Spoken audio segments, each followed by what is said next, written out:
Hey guys, welcome back to my YouTube channel, Book Brew. My name's Chris and I'm ready to make some beer. So what we're going to do today is we're going to make a American Pale Ale, an American IPA, straight from the book, which is James Morton's book, and it's called Extra IPA. So it's got quite a lot of hops in this, about 300 grams of hops altogether. We've got the mash going already. We are about 15 minutes into that, so it looks like it's going to be a great one. We've hit 5.2 pH, so I'm pretty happy with that. Missed the mash temperature by about half a degree. For those who don't know anything about beer making, basically what I do when I'm mashing is, let me turn this around. Can I turn it around? I can't turn it around. When I'm mashing, it's a cooler box with beer. Future beer, will be beer one day. That is all my grains and 2.5 liters of water per kilogram of malt. So yeah, we're good, everything's going. We're slightly below temperature, but only half a degree, so that's fine. And we will probably come back at the end of the mash. I probably won't film any fly sparging or any of that. We're going to fly sparge and probably come back when we start boiling. So see you then. Okay guys, so I've got the mash is finished, so we're going to mash out and then we're going to sparge. I've only got these two containers, so what I'm going to do is take all the hot water out of here, put it into this HDPE2 container, and I'm going to use that to sparge. I'm not sure, I have laid down a few hints recently, like emailing the link of the thing I want for Christmas, so I'm hoping that the third vessel, this will stop being a problem, and the third vessel will be here. Santa Claus is coming. Santa Claus is coming. I've also measured out my hops. I've got the 60 minutes edition, which is Columbus. And then I've got the 10-minute edition, which is the Protoflock, Simcoe and Amarillo. Good stuff. And then there will be a Whirlpool Steep. Once I get below 79 degrees Celsius, I'm going to Whirlpool Steep that another whole whack of hops. So I'm going to get some really good flavor and aroma out of that. And then there's some left over for a dry hop. So there's a lot of hops in this, I think I've said that, but for now we're going to get the water out of here, put it in there, chop up with 7 liters to mash out, and then I'll change these two pots around. I'll put the mash tun up here and mash out straight into the kettle again. Use the kettle, as soon as the element's covered I'll put the power to it and we'll hopefully be at boil quite soon. So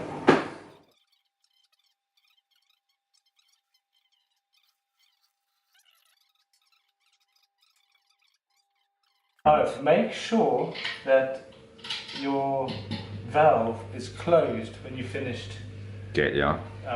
doing this, because as it fills up, I've had it before, I've left it open and it's mashing into there and pouring out the, not cool.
session.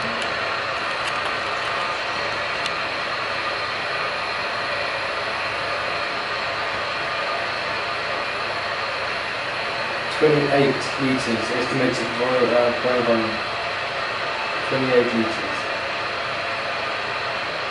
Should end up with 22 at the end because I'll boil off about 6 litres in an hour. So there's other things you can set in here. You can actually put your kettle in there. And you can say my kettle has 2 litres of dead space. It calculates that, so you might have to add more water to come out with this. Stuff like that. It's got so it's just things that make it easier, isn't it? Everything, it's about getting it as easy as you can. Absolutely.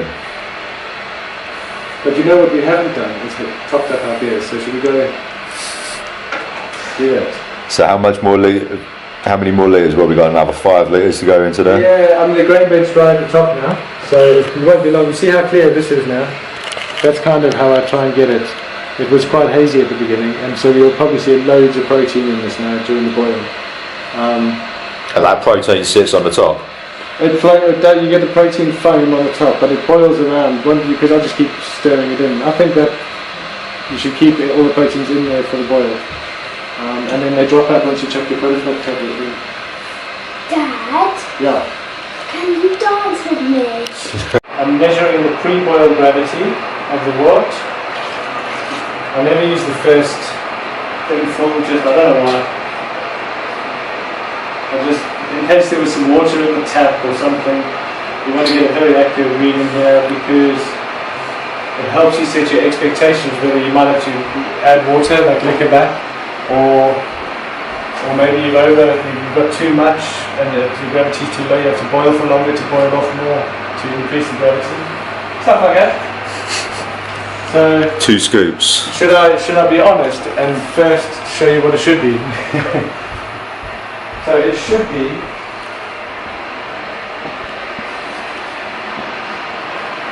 expected pre-boil gravity should be 1054. Well, I'm not sure about that.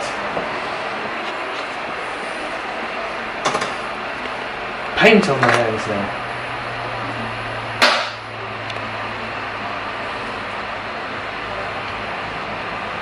Okay, got to let it cool down for a bit. Because that the hydrometer is rated at 20 degrees Celsius, and that's at 70 about. Actually, let me measure it. I might be able to adjust.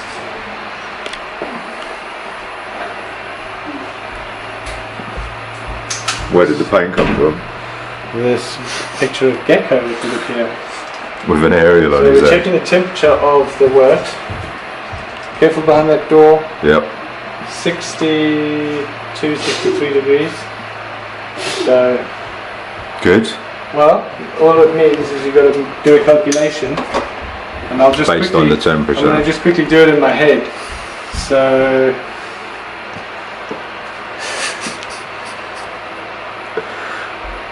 brewer's friend. Does every brewer have a friend? Hydrometer temperature adjustment calculator. So the hydrometer is at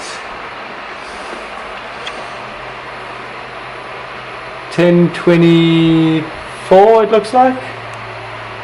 Yeah, it's not focusing on that shit. 1024 at 60 degrees Celsius. 1024. Squashed me. 1040. Like I've definitely done something wrong. Oh, I know what it is. I haven't added the sugar yet. So there's part of this recipe is sugar. But I'm not going to add it too early. I'll add it at about when I do the 10-minute hop drop. Because I don't see any necessity to boil the sugar for that long. So I'll just chuck it in at the end. There we go. That's why. So what did I say? 1040. Yeah, let's say yeah. 1040. So what I'll do is I'll calculate quickly what amount of gravity would be added by the sugar, and then I'll be able to add those two numbers together. But first, put my daughter to bed. See you in a minute. Yeah, so check this out. See in here, it's not at a boil yet, but it's about to Steam boil. up the lens. Oh, yeah. We didn't think that one It's through. old school, that one. It's right. what's going to happen now is it's called a hot break, and what you can get is a boil over where you see this protein sitting on top. It just foams up all the way and just foams over everywhere. It's called a boil over. So you can just stir it in like this, keep stirring it, but be ready to pull the power if you need to. Just pull the power out of at least one of your elements. It'll slow down the temperature increase. Because I've seen people having to clean up boil over. Sounds like a messy game. Sticky sugar water all over everything. Not cool. And I guess you're wasting some of your brew as well with that. I suppose, yeah. It's probably boiling it over, so yeah. But yeah, I think it's the cleaning that hurts the most. Well, it appears from the videos that I've watched, because I've never had a boil over. Let's not get to that then. I've heeded their advice, and I am careful.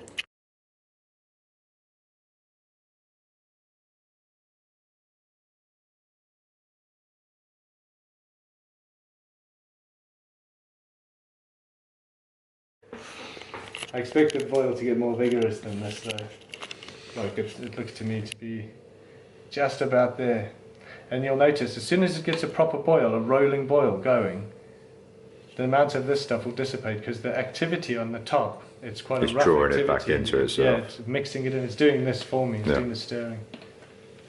But you just got to catch it before it gets to that point where it takes while over it's coming up itself. to the boil, it's nearly there actually. I mean, I'd even call that a boil, but I'll give it another couple of minutes before the first hop drop. And then on Beersmith, I'll start the brew timer.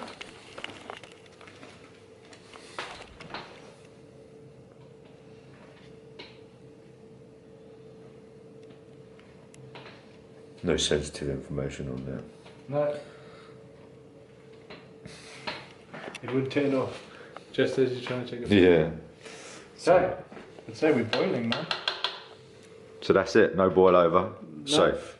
Yeah, it looks pretty safe. I'll watch it for a couple more minutes. It's getting nice and aggressive. And we start the timer on Beersmith to say we are boiling. So timer, not Beersmith, Beersmith.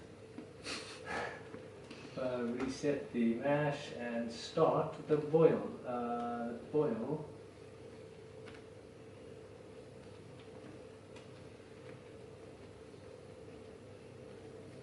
So how long is the boil supposed to be?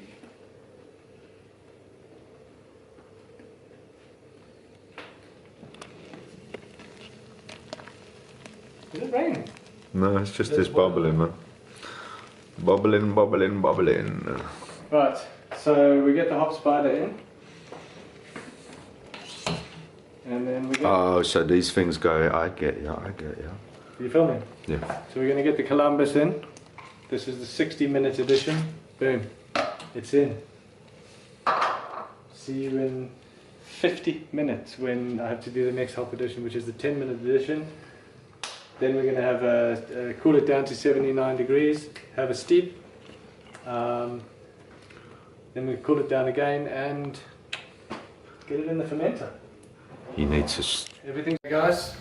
Alright, I'm ready to do the 10-minute hop edition. It's also got the Protoflock tablet. I like to throw that in just to see it fizz. You want to see it fizz?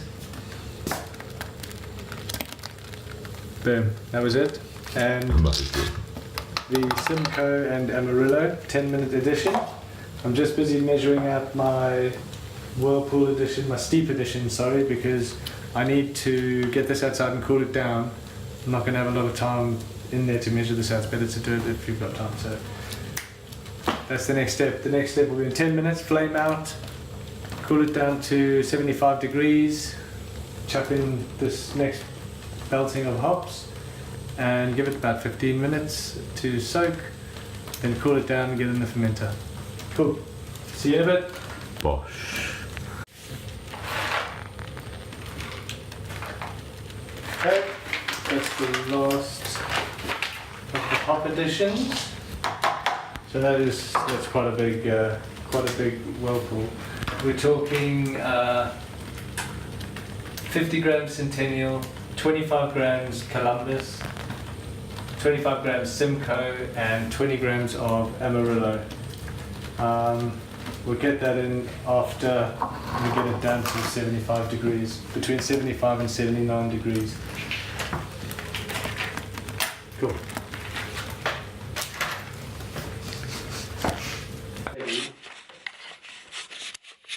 To get this stuff in the fermenter. Now what we're going to see, if you look in here, oh no, it's still in.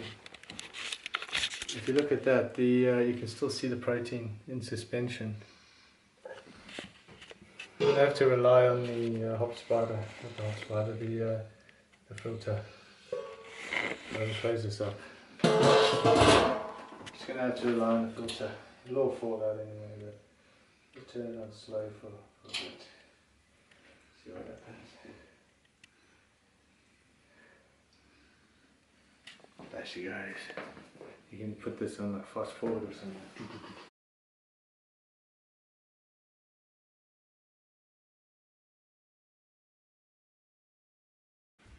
How's the thing going, bro? It's flowing, man. It's looking like something. See here how clear it is now. Can you get in close to that? See, look how clear that is. Because at first it came out a bit hazy, but what's happened is in there, the hop filter or the bazooka filter has slowly got more clogged, and actually by being clogged, it's acting as a finer filter than it actually is. So that's lovely. Coming in lovely clear. Boom.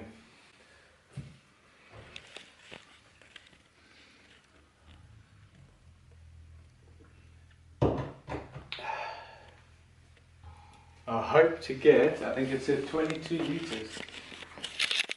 I haven't adjusted my boil off rate since I added the second element, so the boil is going to be a hell of a lot stronger, but I haven't actually changed my boil off rate, so I might end up short, but that's okay as well, don't mind, as long as I hit the numbers, which I can have a look at now.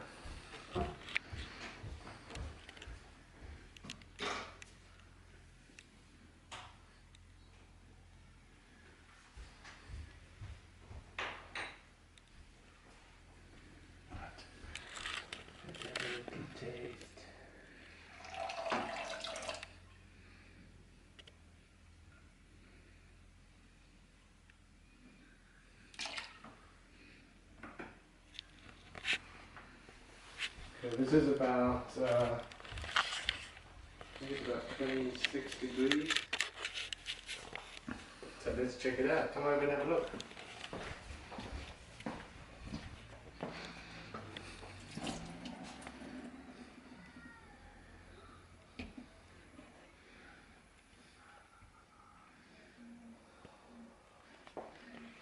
Okay, when that stops spinning, you should have a good idea. 10:52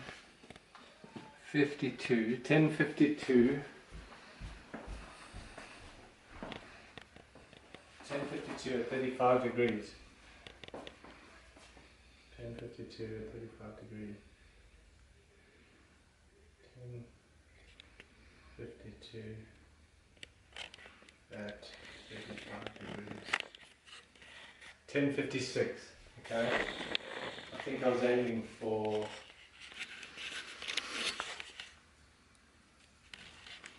1061. I think I was aiming for 1061, but let's just check on the design. Yeah, 1061. What did I say I had? 52. 1056. 50 something. So I have, I'm 5 gravity units short of the target, which means I'm probably a slightly less alcohol-y. Yeah, but I think it should be okay anyway. Doesn't really matter, that's just how strong it is. But I have a little taste, not like it matters any at all now. It's a taste of something. I'm just basically, with this taste, it's very hard to garner any kind of flavour, but what you can tell is the bitterness. That's how bitter it is tasted.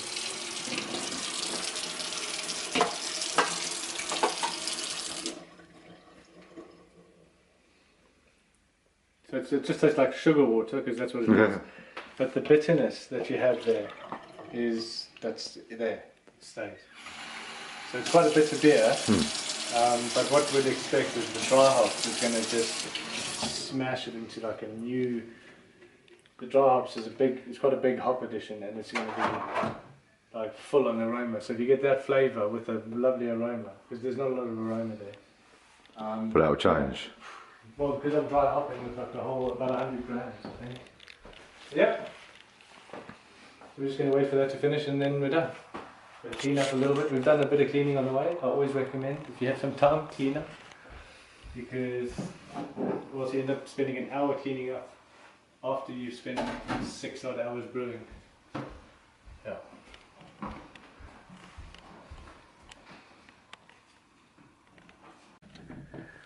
Okay, so what we've got here now is some wort cooled down. Go back towards the light a bit more. It's cooled down.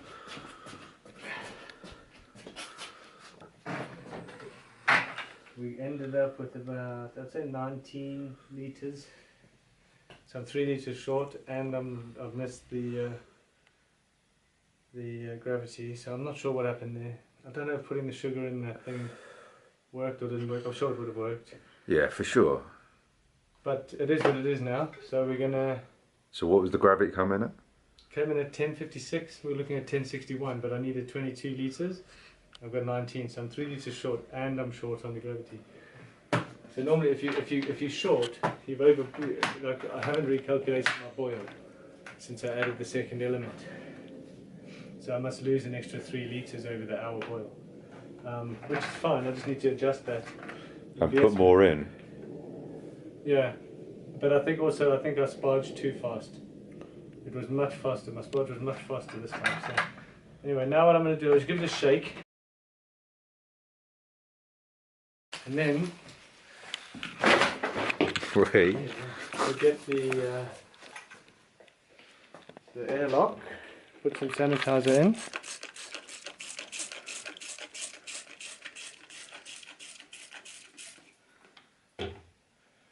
Okay.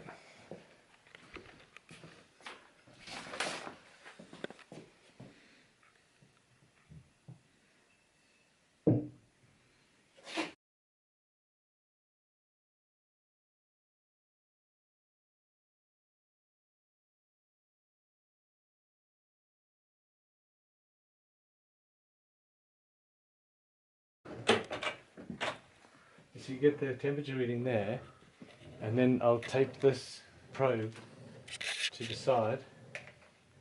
That's a more accurate temperature reading, but you can always use it as a cross-reference to make sure you're roughly in the right area. Now we need to put the belt on. The heat belt keeps it warm if it gets too cold, and the fridge keeps it cold if it gets too hot. It's a win-win situation.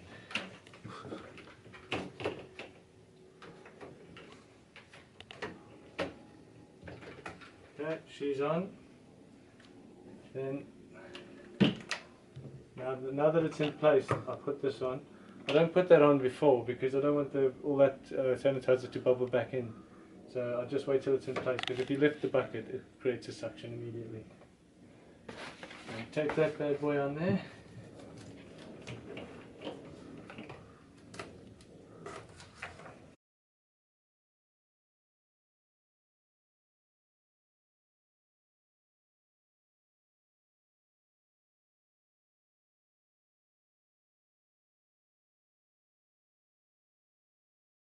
What just happened, Chris? I'm going to put the yeast in.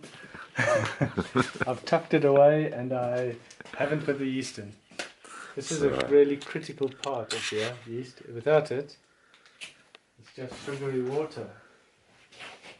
And it has very little point in life. So anyway, I'm just going to pitch it. I'm not dehydrating or doing any of that crap, because I've never noticed a difference. Oopsie daisy.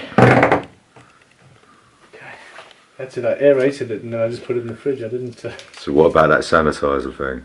What sanitizer? Yeah, I'll refill it. Don't worry. Check this way. Pitch the yeast.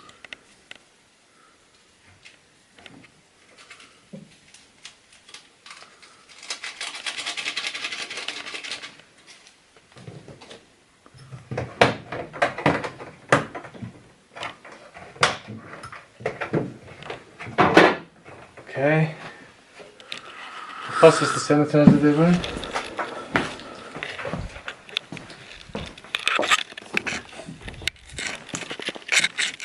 Oh, another thought I had. I thought to myself, you know what my problem is that I have no way of temperature controlling two batches at the same time. So Because you need another fridge. I'd need another fridge, or I'd need to use that bit. And I thought, shit, if I cut this middle bit out and then just silicone it up to make sure there's a seal, I could have used the whole fridge because it's temperature controlled by this. But you still need a shelf, wouldn't you? there's all sorts of those Freon pipes and shit in there, like in the shelves. So you can't get the Freon pipes out. So Don't you need the shelf though? hey, I want to take all the shelves out and just put a wooden shelf in here. Just fix a wooden shelf in. So you've got one, no, actually higher, probably right there. You've got one on that shelf, and then you've got that whole bottom bit. I'm sure you could do it. It just means sealing shit up. There it is, done. Sure. And that's how you make beer. Beer done. Hey guys, so that was the brew day. Everything seemed to go reasonably smooth. I was short on my numbers quite a bit. And I think the reason for that was that when I mashed out the water was 75 degrees, but the mash out was supposed to be 75. So the water was supposed to be near boiling temperature. So I don't think my water was hot enough for the mash out or for all the sparge. Also, when I put in the water for the mash out, I didn't stir the mash. I actually didn't stir the mash once, apart from when I mashed in. So I think that's probably why I've missed my numbers. I've checked everything else was fine. So it is what it is now. I'll end up with a beer that's about 6.2%, which is still perfect, really, in my opinion. But other than that, I've got a dry hop to do after fermentation completes, and then I'll cool it, keg it, and drink it. Hopefully it's good. If it is, I'll make it again. Thanks for watching, guys, and keep brewing.